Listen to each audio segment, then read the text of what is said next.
చేసుకునే పరిస్థితి తీసుకొచ్చింది ఈ ప్రభుత్వం. జగన్ ఈ మధ్యన కొత్త నాటకం మొదలు పెట్టాడు. ఆ నాటకమే డిఎస్సి. 4 సంవత్సరాలు 10 నెలలు ఒక్క డిఎస్సి ఇవ్వలా. డిఎస్సి అన్న పదం ఆయన నోరు నుంచి రాలా. అందుకే మోసానికి, దగాకి, కుట్రకి ప్యాంటు షర్ట్ వేస్తే అచ్చు జగన్ లాగా ఉంటుంది. ఎన్నికల ముందల ఏం చెప్పాడు ఈ జగన్?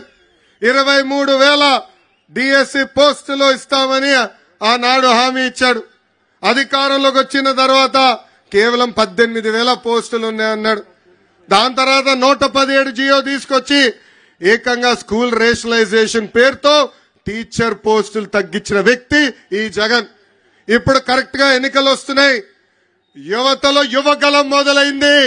అందుకే ఇప్పుడు నామమాత్రంగా 6,000 పోస్టులు ఇస్తానని ముందలగెళ్తున్నాడు. ప్రజలందరూ ఆలోచించాలా. అన్న విశ్వవిఖ్యాత నట సార్వభౌమ స్వర్గశ్రీ నందమూరి తారక రామారావు గారు కానివ్వండి, చంద్రబాబు నాయుడు గారు కానివ్వండి, ఇద్దరు కలిసి 1,70,000 టీచర్ పోస్టులు భర్తీ చేశారు.